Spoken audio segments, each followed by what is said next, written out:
tal? Buenos días a los invitados, a ti, Jorge, a Marion y por supuesto, como siempre, a los amigos del mundo.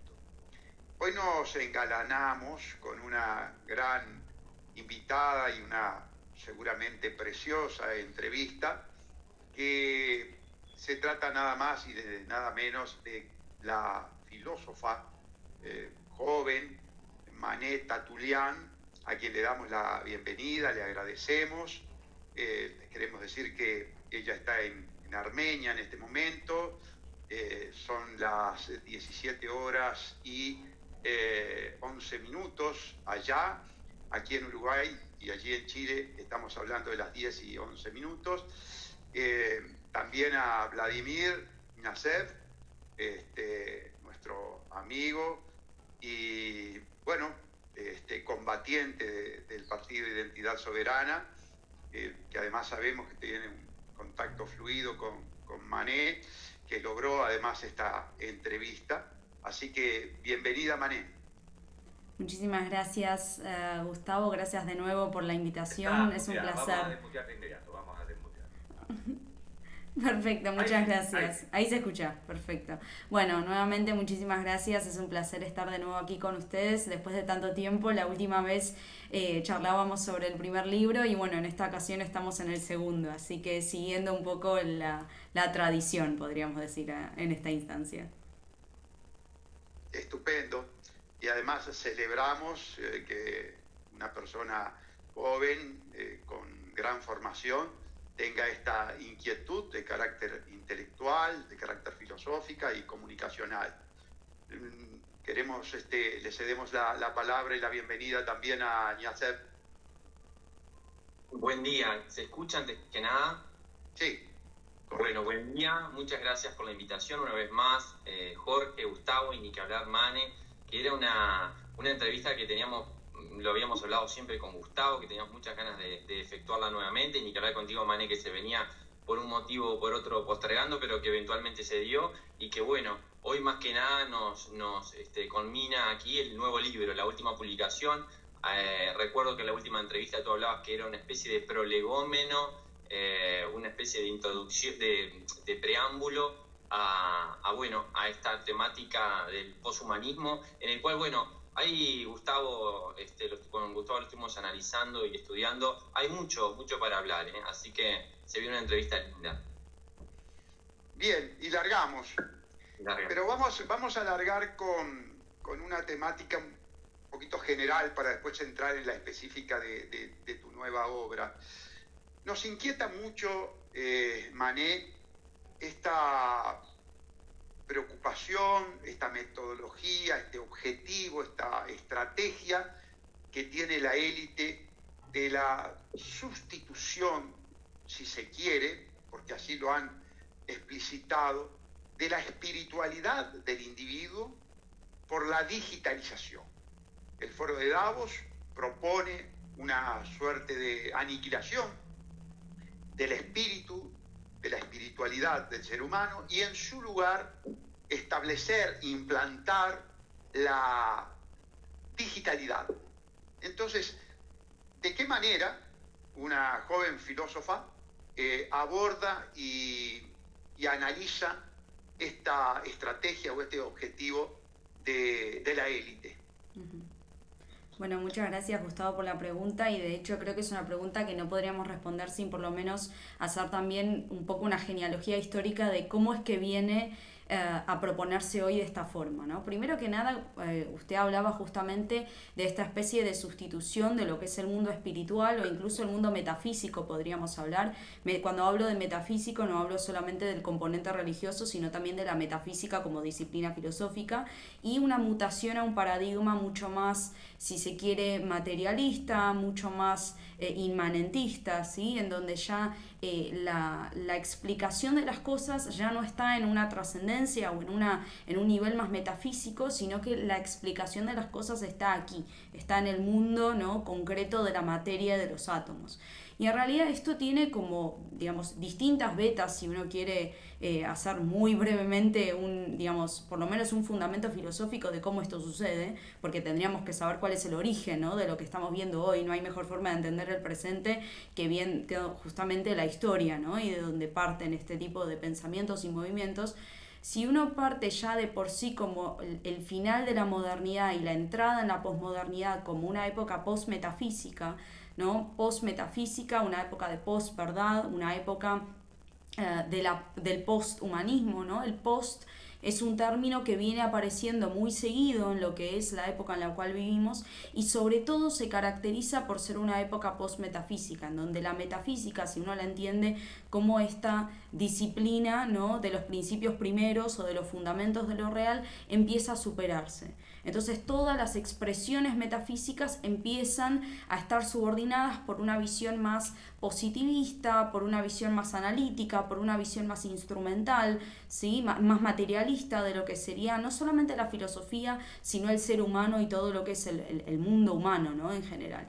Y a mediados de la década del siglo XX, cuando tenemos la revolución tecnocientífica, ¿no?, que es una revolución que básicamente cambia los valores de hacer ciencia, ¿sí? Por primera vez empiezan a ponerse en juego muchos de los avances científicos porque empiezan a tocar distintas aristas de lo que significa ser un ser humano. ¿A qué me refiero? Cuando ocurre la revolución cibernética, por ejemplo, ¿no?, que obviamente va a llevar a la revolución informacional, con el test de Turing, que todos sabemos, ¿no?, a qué nos estamos refiriendo, en donde básicamente, ¿cuál es el objetivo del test de Turing? Desdiferenciar al ser humano de la máquina, ¿verdad? Es decir, en el momento en el que el interlocutor deja de distinguir si quien responde es una máquina o es un ser humano, ahí ya tenemos básicamente no solamente una deshumanización del pensamiento, que ahora vamos a ir a eso, ¿no?, sino también básicamente un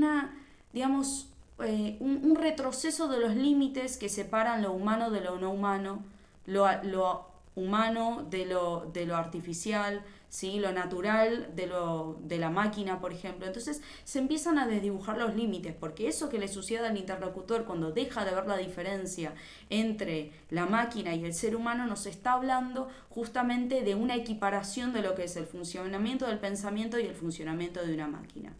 En el momento en el cual se empieza a ver el pensamiento, el funcionamiento del cuerpo, el funcionamiento de los organismos como algoritmos, por esta homogeneización y esta generalización de lo que sería ese paradigma cibernético e informático, ahí ya empezamos a meternos en este proceso de informatización del ser humano. Es decir, la información, los bits, los datos, se empiezan a volver ese fundamento del mundo, la explicación del mundo. Y dentro del mundo tenemos al ser humano. Entonces, ya sean robots, animales, plantas o lo que fuere, todo se explica en términos de información, todo se explica en términos de algoritmo. Cambia básicamente la mirada hacia el mundo, cambia ese paradigma de explicación del mundo. Casi que cambiaría la aproximación epistemológica del mundo, ¿sí? Entonces, a medida que se empieza a percibir en una primera instancia era el pensamiento ya deja de ser exclusivo del ser humano y empieza a ser algo que puede ser reproducido por cualquier máquina, ¿no? Justamente como parte de esta informatización de lo que es la actividad cerebral. Y ese proceso poco a poco empieza, ¿no?, a adentrarse en los distintos paradigmas, empieza a generalizarse hasta el punto en el cual llegamos justamente a un entendimiento general del ser humano como información. Es decir, esa complejidad de la actividad consciencial, de la actividad del ser humano, de la complejidad del cuerpo y del funcionamiento holístico del ser humano, empieza a ser concebido a través de información. Digamos, toda la complejidad del ser humano se reduce a datos. Y creo que lo más interesante, y bueno, seguramente ya lo hablaremos, pero lo más interesante es que la información tiene un componente epistemológico muy fuerte, porque todo lo que se puede informatizar se puede conocer. Entonces, si el ser humano entró en ese circuito informatizable, el ser humano entró en un circuito cognoscible. Y ahí está esa relación intrínseca entre lo que es información y bio y psicopolítica, de la cual, bueno, seguramente hablaremos también más adelante. Bueno, la verdad que muy clara la explicación, y creo que podemos mencionar, en función de tu explicación, a un publicista de la élite, que es el que más insiste en estos aspectos paradigmáticos que has mencionado, que es precisamente Yuval Noah Harari. Él específicamente dice y nos concibe como seres algorítmicos, es decir, prácticamente nos despersonaliza, ataca nuestra ontología y la lleva a ese plano que tú acabas de explicitar. Somos algoritmos, somos cognoscibles, y si somos cognoscibles, somos predecibles. Y si somos predecibles, somos manipulables. Ahora, viendo cómo ha evolucionado los planes de la élite, las respuestas de la humanidad frente a esas estrategias de la élite, hay un dato de la realidad, no sé si lo compartes o no, pero una gran mayoría de los seres humanos son manipulables. Está siendo eficiente el trabajo de estos ingenieros sociales. ¿Tú cómo lo ves, Manea, el trabajo de los ingenieros sociales? Primero que nada, un poco el proceso de deshumanización que se produce con esta informatización generalizada. Es decir, en el momento en el cual reducimos la complejidad del ser humano y con toda la ética, ¿no?, que eso implica, es decir, con toda la protección que eso implica, uno podría hablar de términos como el de dignidad, el de autonomía, ¿no?, etcétera. Una vez que eso se reduce a información, se produce ese proceso de deshumanización, porque ya no hablaríamos de humanos, sino que hablaríamos de paquetes de información, y al mismo tiempo un proceso de despersonalización. Es decir, para la compañía que está del otro lado de la pantalla y que recopila, ¿no?, esta información en este gran contexto del Big Data, del otro lado ya no hay un humano, hay un psicograma informático, es decir, hay un perfil informático, bueno, con todas esas cualidades, ¿no?, que usted mencionaba, ¿no?, que pueden ser predecibles, manipulables, etcétera, etcétera.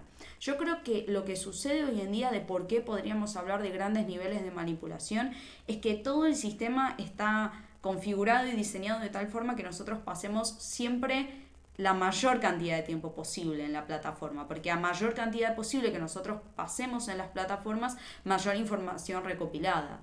Y obviamente el sistema también está diseñado de tal forma ya en un segundo nivel, en donde los modos de comunicación contemporáneos, por ejemplo, nos exigen por lo menos tener un tipo de red social, ¿verdad?, como para estar en contacto. Porque ya nadie utiliza, por ejemplo, el teléfono fijo, ¿no?, sino que, bueno, o es WhatsApp, o es Telegram, o es Instagram, o es Twitter, o es Facebook. De alguna forma u otra, por lo menos en una plataforma estamos para no sentirnos, justamente somos seres sociales, ¿verdad? Entonces, para no sentirnos por fuera de esos contextos y cuerpos sociales. Entonces, cuanto mayor tiempo pasemos nosotros en las redes, mejor, porque más información se recopila. De hecho, bueno, hay muchísimos estudios, muchos de ellos los menciona, por ejemplo, Shoshana Zuboff en su libro El capitalismo de vigilancia, cuando habla, ¿no?, de cómo con toda esta información que había recopilado, por ejemplo, Google Street View, había psicogramas informáticos completos de los individuos. Es decir, se podría reconfigurar y rearmar el perfil completo de la persona, básicamente con toda la información que se había recopilado. Porque si nosotros pasamos la mayor parte de nuestro tiempo, o sea, tomémoslo realmente como es. Si la mayor parte de nuestro día la pasamos en los medios, en donde interactuamos, ¿no?, es decir, buscamos cosas, likeamos cosas, escribimos sobre ciertos temas, preguntamos sobre ciertos temas, leemos sobre ciertos temas, ahí ya hay un historial y hay un archivo que se crea de cada persona. Y naturalmente eso ya, incluso sin adentrarnos, digamos, en la profundidad del Big Data, eso ya sería suficiente como para saber, bueno, cuáles son los intereses de esta persona, cuáles son las tendencias políticas de esta persona, ¿sí?, cuál es la configuración social de esta persona, cuánto compra esta persona, incluso qué consume esta persona, ¿no?, a nivel de alimentación, a nivel de ocio, lo que fuere. Entonces, si nosotros ya estamos entregando literalmente nuestra vida, ¿no?, digamos, toda nuestra información personal a un dispositivo, nosotros estamos entregando conocimiento de nosotros mismos a esos dispositivos, y como el conocimiento es poder, podríamos decir, estamos justamente entregando parte de esa soberanía. Muchas veces nosotros no somos conscientes siquiera de lo que se hace con esa información.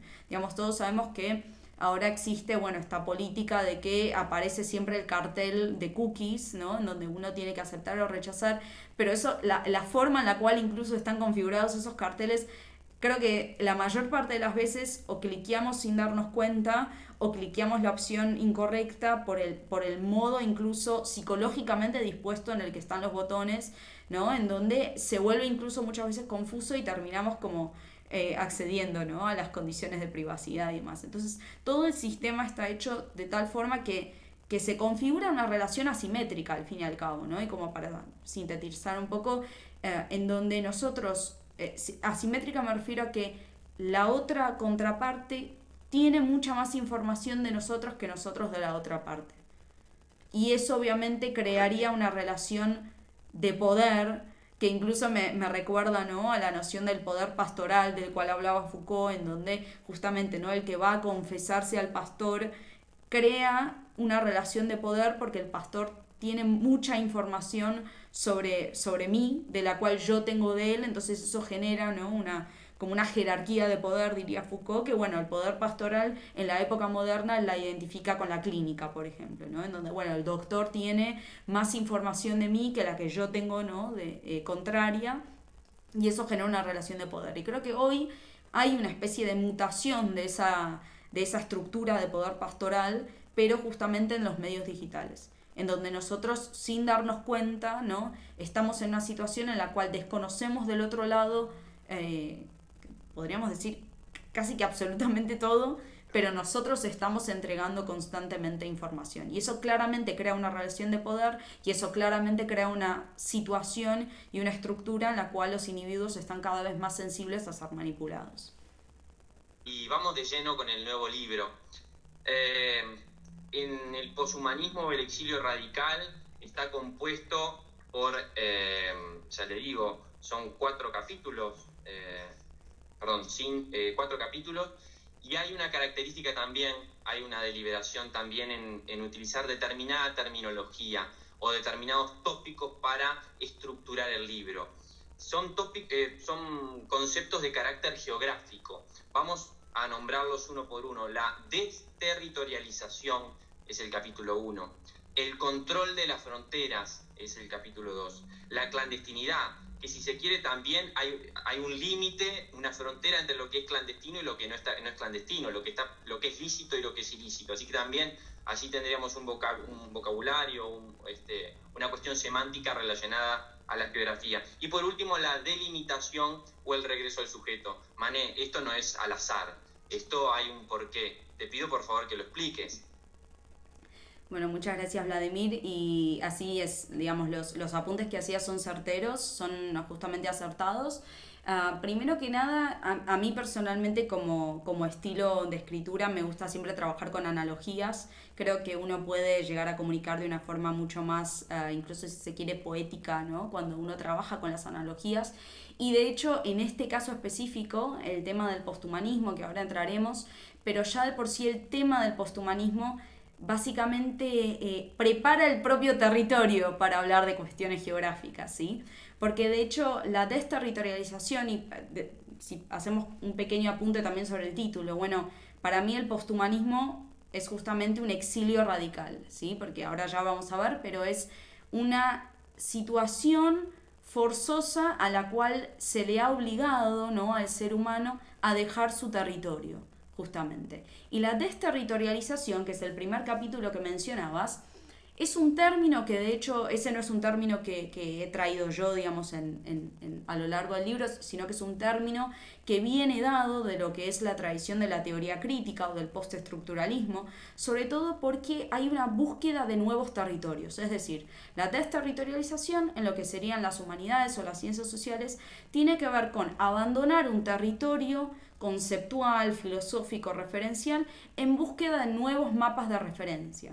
Es decir, hay que dejar las categorías anteriores a través de las cuales explicábamos los conceptos y hay que buscar nuevas digamos, nuevos marcos y territorios de referencia porque estamos hablando de nuevos conceptos y entonces no podemos trabajar con los mapas antiguos. Entonces, en este contexto, la desterritorialización tendría que ver con un proceso en el cual, para explicar, por ejemplo, la genealogía del sujeto o explicar la genealogía del ser humano, ya no podemos trabajar con esos mapas, digamos, antiguos, ¿sí? Por ejemplo, el humanismo, ¿sí? como plataforma teórica para poder entender al ser humano, sino que necesitamos hacer un proceso de desterritorialización y crear nuevos mapas de referencia, nuevos territorios en base a los cuales construir estas nuevas digamos, estos nuevos campos del saber, ¿sí? Estos nuevos entendimientos, estos nuevos discursos, etc. Entonces, en ese contexto, a lo largo del libro se trabaja justamente, se utiliza este vocabulario para poder hacer referencia al posthumanismo. Otra de las nociones es justamente la idea de límite o la idea de frontera, que me imagino que ahora ya entraremos en eso, ¿no? Por ejemplo, vamos a ver cómo la idea de la frontera es esencial en el posthumanismo, porque el posthumanismo, además de la desterritorialización, también va a buscar desplazar los límites, incluso abandonar los límites, para distintas razones, por ejemplo, ¿sí? En donde ya empieza a desdibujarse esa diferencia entre el ser humano y las otras entidades, ¿sí? Entre el adentro y el afuera. Y bueno, muchas cuestiones que ya abordaremos. Lo mismo pasa con la construcción de la nueva idea de subjetividad que tiene el posthumanismo, que es una idea nómade, ¿sí? Y lo nómade también tiene que ver con lo geográfico. Entonces, un poco ya de por sí toda el propio vocabulario, ¿sí? La conceptualidad que utiliza el posthumanismo invita ya a apropiarse justamente, ¿no? de la metáfora de la geografía para poder hacer una explicación a lo mejor mucho más clara, ¿sí? De lo que significa este fenómeno que cada vez se expande en sus diversas vetas y sus diversas manifestaciones, que es el posthumanismo. Mané, el sujeto es peligroso, afirmás, es una de tus categorizaciones. El sujeto, definiste en la página 53, la crisis del sujeto es en esencia un problema de inmunodeficiencia crítica. ¿Por qué, Mané, el proyecto poshumanista, ¿por qué el objetivo del proyecto poshumanista es la destrucción de la subjetividad? ¿Es porque acaso, como tú nombrás un poquito más adelante, el sujeto es libertad, es autonomía? Justamente al mostrar esos límites entre, como tú lo nombrabas también en tu libro anterior, utilizando una metáfora, una analogía biológica, la regulación de la membrana en una célula, que regula el de adentro y el de afuera, no es una barrera, sino que es una forma de intercambio, no es una cuestión negativa el límite, sino que es un elemento que permite que el adentro permanezca adentro y el afuera, y que permita esa regulación. ¿Por qué, Mané, cuál es el objetivo ulterior del proyecto humanista? ¿Por qué es acaso volvernos en mercancía al ser humano? Es decir, erradicar el concepto de sujeto implica relegarnos a una categoría que es pasible de ser mercantilizada, eventualmente por una lógica económica. Bueno, muchas gracias, Vladimir, y aquí también creo que partiría de una pequeña genealogía para que entendamos primero, para aquellos que recién se empiezan a adentrar en lo que es el posthumanismo, tengan una noción por lo menos general de qué estamos hablando cuando hablamos de posthumanismo. Básicamente el posthumanismo es una corriente que surge más o menos en los 60, en los 70, la primera vez que se utiliza el término es en el 77 por Ijaz Hassan, y lo que es el posthumanismo en sí es un heredero de lo que es el antihumanismo típico del siglo XX, que es justamente lo que luego se va a conocer como la generación postestructuralista. Es decir, es la generación de filósofos que van a buscar superar a toda costa lo que era el paradigma humanista. Por eso son justamente antihumanistas, ¿sí? Van a querer superar toda la filosofía moderna que se fundaba en la metafísica del sujeto y que además, digamos, estaba fundamentado en esas premisas del humanismo que entendían al ser humano como fundamento de todas las cosas y sobre todo como fundamento epistemológico. Entonces, en ese contexto se desarrolla, como habíamos dicho al principio, en este siglo XX y con este clima generalizado de superación de la modernidad, surge este deseo, ¿no? Digamos, muy fuerte de querer superar a lo que es la metafísica y sobre todo la metafísica de la subjetividad. La metafísica ya había tenido su crítica con Nietzsche, por ejemplo, ¿sí? Ya habíamos partido con una crítica con Nietzsche, y luego ya con Heidegger, por ejemplo, y más específicamente con Foucault, aparece la crítica de la metafísica de la subjetividad como, digamos, prolongación de esa crítica a la metafísica que ya había comenzado con Nietzsche. Y la crítica de la metafísica de la subjetividad es una crítica del entendimiento de la subjetividad como el fundamento epistemológico de todas las cosas. Y acá hay que explicar un poco más de qué nos estamos hablando. A ver, el término sujeto ya de por sí, si uno analiza la etimología del término, que viene del latín subiectum, que es el pasado participio de subicere, sub, es lo que está por debajo, ¿no? El fundamento. Y acere es lo eyectado, lo arrojado, lo que existe, ¿no? Ahí afuera. Entonces, fundamento de lo que existe, ¿no? La base de lo eyectado. Eso es lo que Aristóteles, de hecho, se refería como hipokeimenon en términos de metafísica, pero en la modernidad ese fundamento de lo que existe toma la forma del yo. Cuando uno piensa en la filosofía cartesiana y en la declaración del ego cogito, está hablando de un paradigma donde el fundamento de todo lo real es el yo, es el cogito y es la subjetividad. Y ahí se desarrolla toda una historia de la filosofía moderna como idealismo, es decir, como filosofías fundadas en el sujeto. Tenemos a Descartes, tenemos a Kant, tenemos a Hegel, ¿sí? Y ya cuando nos vamos acercando hacia el final de la modernidad, cada vez se va resquebrajando este paradigma, hasta que lleguemos a esta... bueno, ya aparecía con Nietzsche, como dijimos, ¿no? Y con los maestros de la sospecha, ¿no? Nietzsche, Freud y Marx, justamente, cada uno desde su perspectiva, tratando de superar este paradigma centrado en el sujeto. Ya no se puede superar, ya no se puede sustentar ese paradigma centrado en el sujeto como fundamento epistemológico. Entonces, el posthumanismo lo que va a hacer es fundarse en esa crítica generalizada de la metafísica del sujeto que ya había empezado anteriormente, y además la va a llevar a lo que es la categoría de lo humano también. O sea, no solamente criticamos la categoría de razón, no solamente criticamos la categoría de sujeto, sino que también criticamos la categoría de lo humano. O sea, lo humano va a ser visto como un constructo histórico, un invento del siglo XVIII, una norma, una normatividad, algo impuesto, algo que se creó artificialmente y que luego se impuso como normalidad. Y lo interesante es que, claro, cuando uno empieza a analizar, bueno, ¿qué significa ser un sujeto? Y empieza a ver todas estas filosofías, ¿no? que a toda costa quieren superar esa noción del individuo como sujeto, que ya, digamos, nos adentraremos en eso, uno empieza a darse cuenta que a lo mejor hay una cierta conexión, a lo mejor, digamos, no prementada, pero hay una cierta conexión en lo que es la teoría de los sistemas, ¿sí? Que, bueno, proponen, como diría Luhmann, ¿no? Una sociedad sin hombres, como bien podrían soñarlo los postestructuralistas. Obviamente una mercantilización de lo que es la vida, una informatización de lo que es la vida, y obviamente lograr un estado en el cual la subjetividad se termina expandiendo a todas las cosas menos a los seres humanos, parece.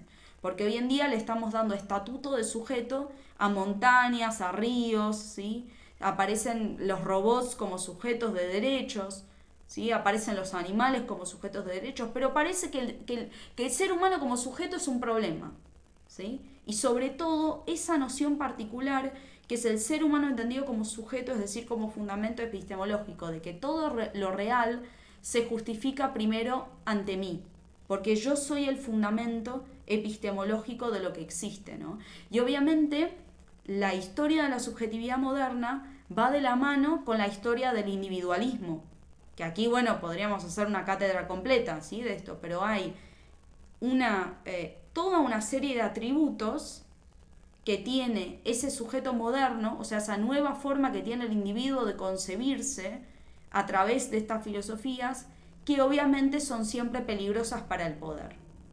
Porque el sujeto Si uno entiende al sujeto como ese ser humano que se plantea como fundamento, que se plantea como crítica, como autonomía, como libertad, como guía de su propio pensamiento, ¿sí? Como inmunología, o sea, como sistema inmune, ¿no? Propio, que no deja atravesar la ideología, la política, la tecnología, ¿no?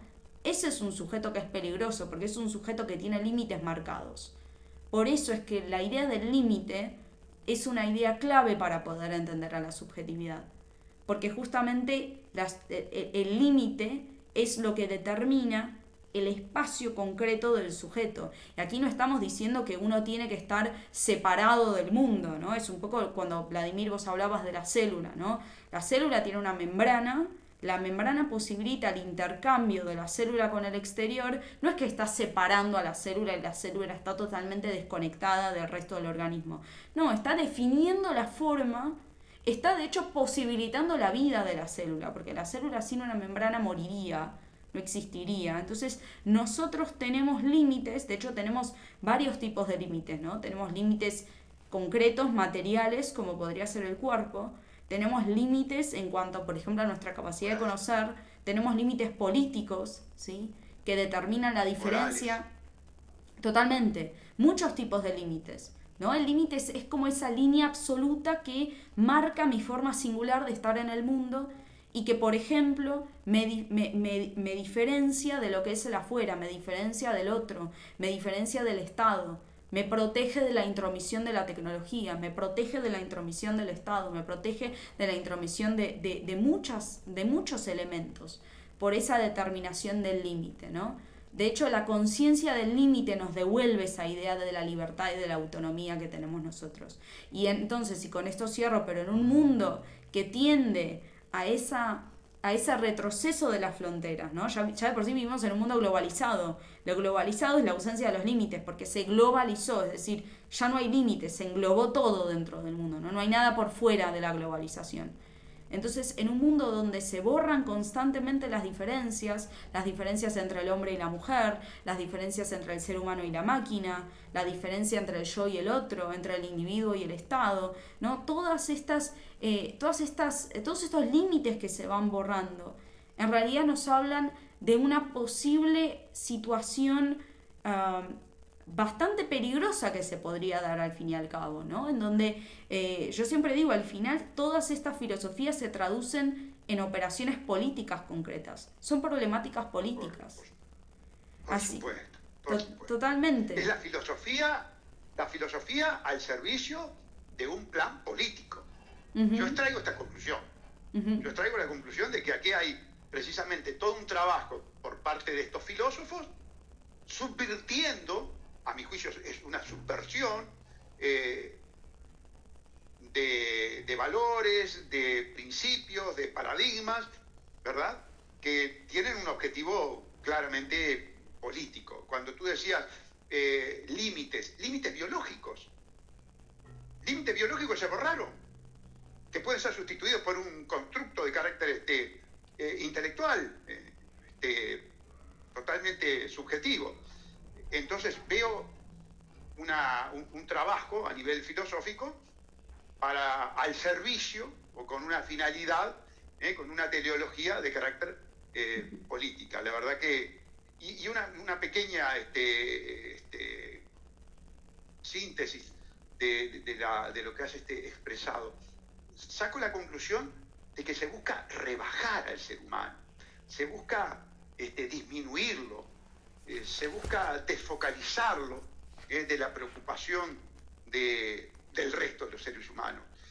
Y si se disminuye, si pierde importancia, todo lo que signifique su extinción ya no será tan importante, tan trascendente, tan doloroso, sino que será algo más sobrellevable. No sé si compartes este aspecto, porque estoy pensando en la despoblación, por supuesto. Estoy pensando en la guerra.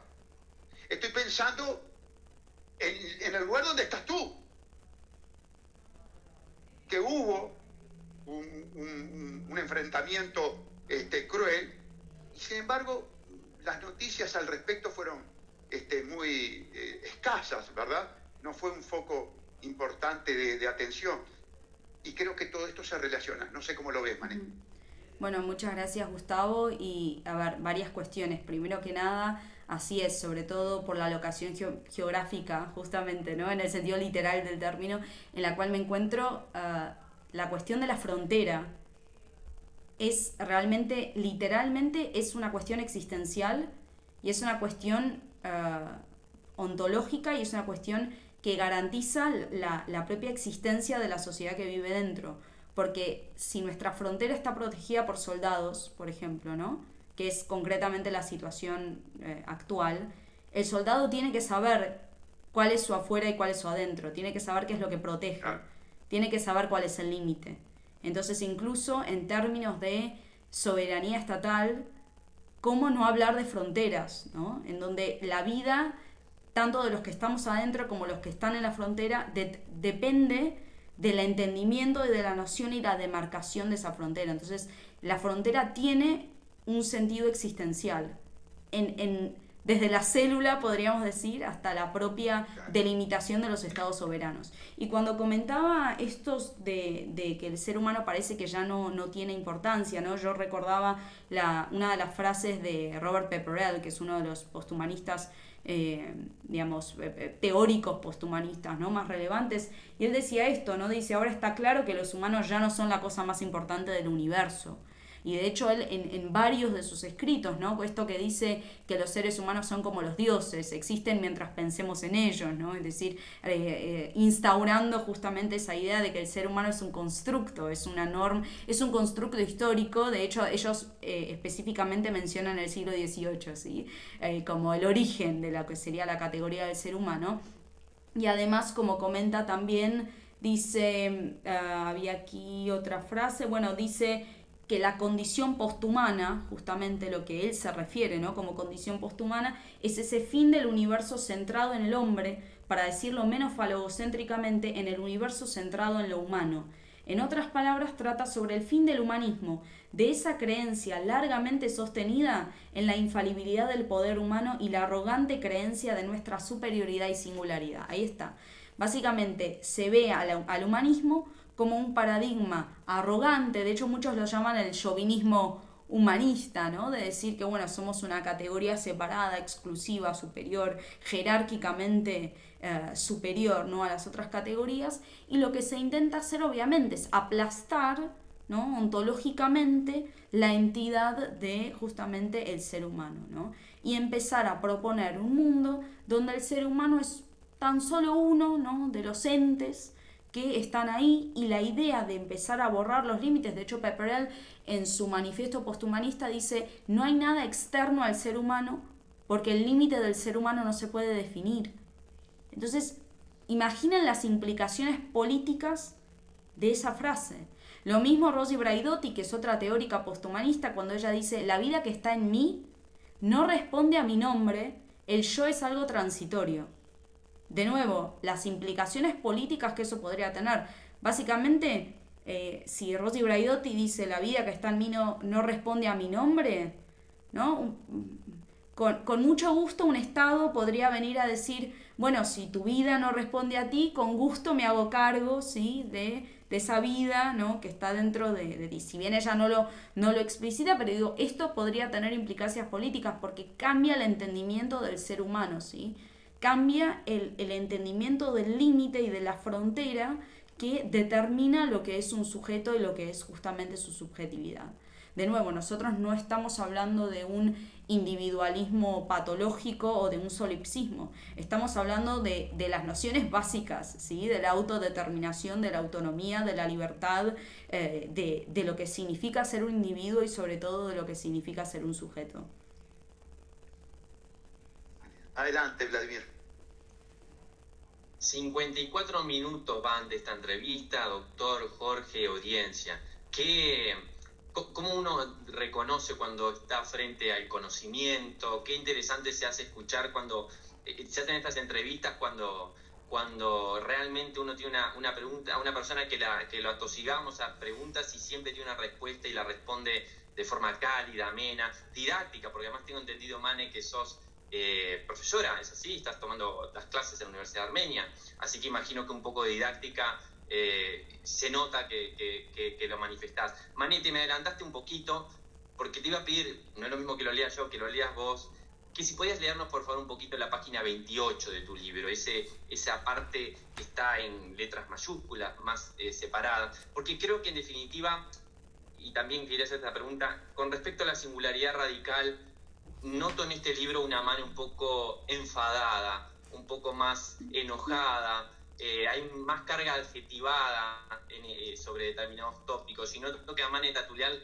le molesta el poshumanismo, la enfada el poshumanismo, le molesta el proyecto de desubjetivación, como vos nombrás.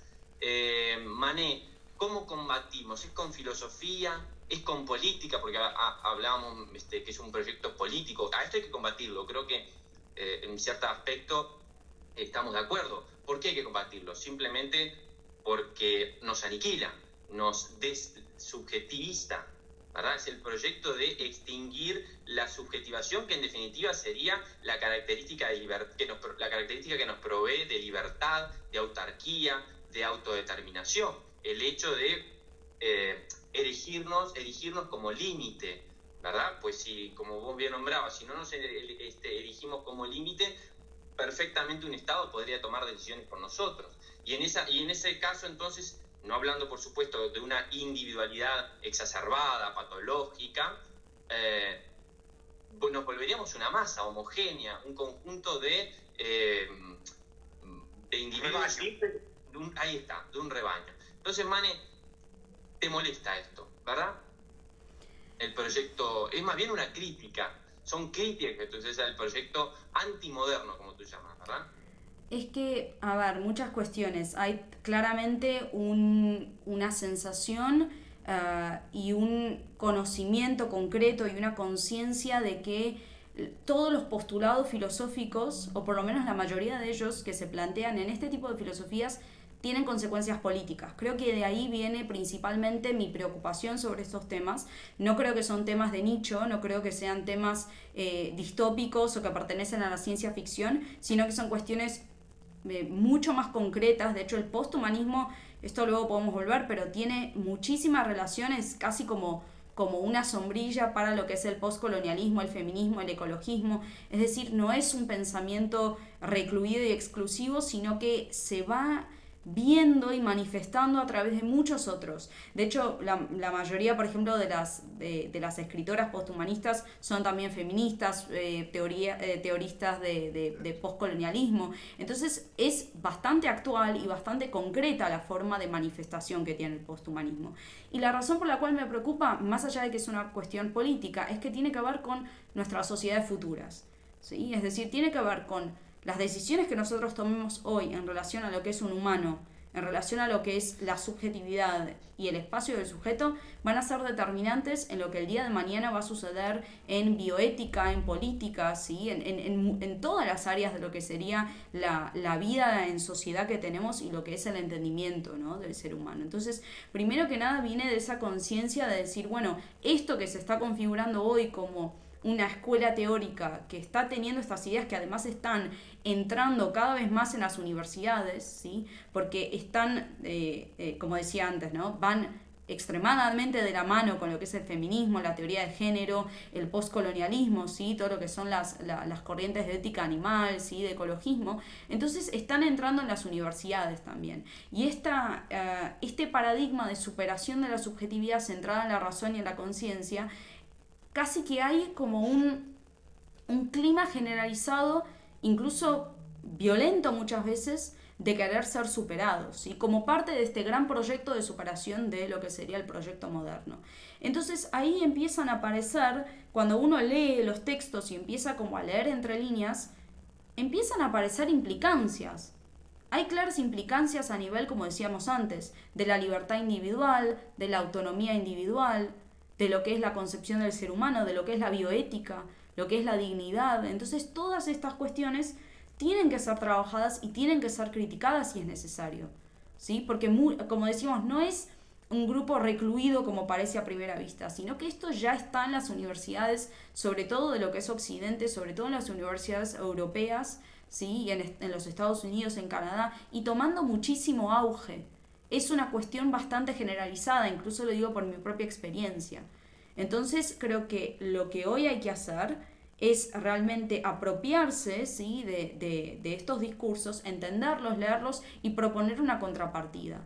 Y creo que el objetivo primordial del libro, si en la singularidad radical el objetivo era al final llegar como a ese giro optimista, ¿no? Del final de decir, bueno, pero la singularidad radical es justamente el pensamiento humano, ¿no? Siempre hay como un espacio de acción que permite esa singularidad que tiene la mente humana, ¿no? Este libro específicamente tiene que ver con volver a pensar la subjetividad en un mundo que cada vez trabaja en vías de esa liquidación de la subjetividad, ¿no? Es decir, vamos cada vez más hacia un mundo objetivo, ¿no? Un mundo en donde va cada vez desapareciendo la subjetividad. Parece que estamos entregando la subjetividad a todas las cosas, ¿no? Pero menos a nosotros mismos. Hoy en día los teléfonos piensan por nosotros, ¿no? Le preguntamos a Siri o a Alexa, bueno, Alexa, ¿qué puedo cocinar? Siri, no sé, ¿qué puedo hacer? Etcétera, ¿se entiende? Es como que delegamos la actividad de pensamiento a cada vez más cosas, ya sea, ¿no? Las instituciones educativas, ya sean los gadgets tecnológicos, ya sea el Estado, la ideología, el partido político. ¿Y nosotros cuándo vamos a pensar? ¿Y qué pasa con nuestro pensamiento? Y un poco ese llamado, ¿no? que hacía Kant en el siglo XVIII cuando escribía qué es la ilustración, ¿no? Que decía, la ilustración es salir de la minoría de edad y es hacer uso de tu propio entendimiento sin la guía de otro. O sea, ser dueño de tu propio pensar, ser dueño de tu propio pensamiento. Y me parece que hoy en día, digamos, la posición más radical que uno puede tomar es esa, ¿no? Es por lo menos ser dueño de su propio pensamiento.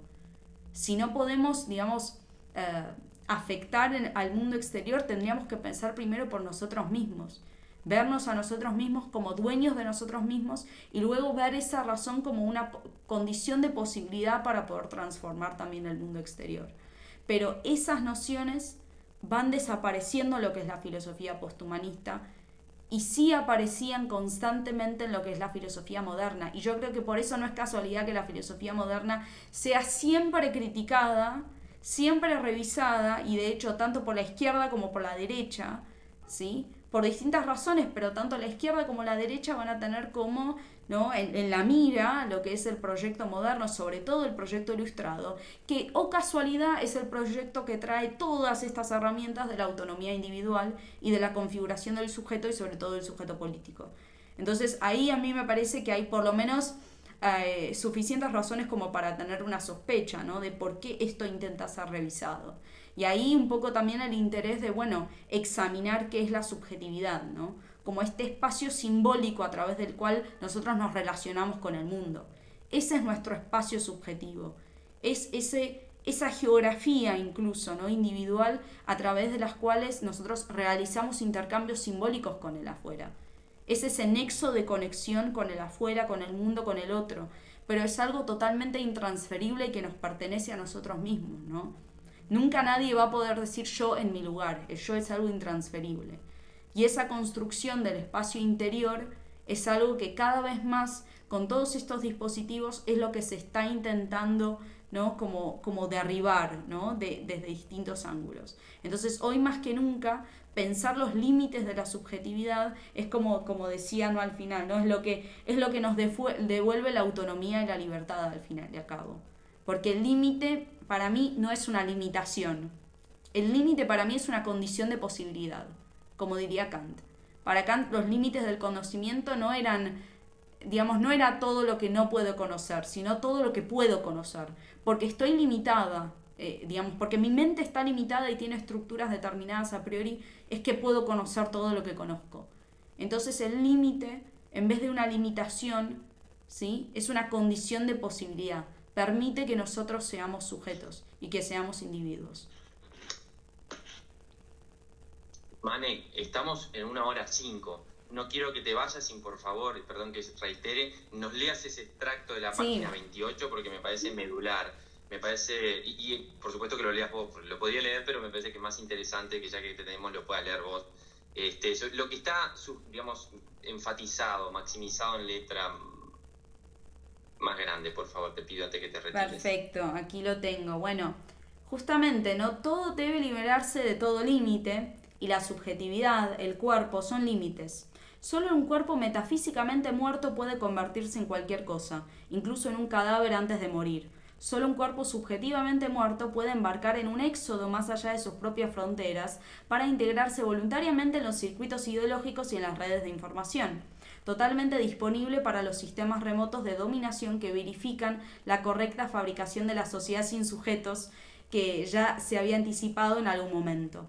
Sociedad sin sujetos o gigantesco encadenamiento molecular o cúmulo de información que no hace del individuo más que un depósito de datos para la extracción, la cuantificación, la verificación y el control. Es sólo cuando el cuerpo se exilia por encima de sus límites cuando se torna totalmente permutable en todos los sentidos, cuando puede volverse cualquier cosa porque su determinación ya no depende ni de la biología, ni de la antropología, ni de la metafísica, ni de la estética. El cuerpo pierde sus anticuerpos, que también son límites, para volverse un anticuerpo, para hincharse más allá de sus fronteras y quedar totalmente digerido por el afuera, para poder finalmente estar disponible sin prejuicios a la ingeniería genética, a la cirugía plástica, a las prótesis, a la tecnología, a los nanochips, al género, a la ideología, al Estado, a la OMS, y etcétera, etcétera, ¿no? Uno podría continuar. Incluso, y añadiendo algo más, y en esto que decíamos antes, ¿no? De cómo trabajar el lenguaje incluso metafórico, la inmunidad, el sistema inmune es un límite. Si uno lo piensa por un momento, la inmunología está pensada como un límite. De hecho, está pensada porque el cuerpo reconoce a ese otro, al agente externo, ¿no? Activa sus anticuerpos y protege al cuerpo para poder posibilitar la salud, que es la vida del individuo. Es decir, nosotros estamos vivos y nuestro cuerpo se defiende de las amenazas externas gracias al entendimiento del límite y de la protección de la frontera de ese cuerpo, ¿no? La homeostasis reconoce, por ejemplo, ¿no? un desbalance y vuelve a poner todo en su lugar, ¿no? Y la inmunidad justamente es eso, es una barrera, la barrera inmunológica, ¿no?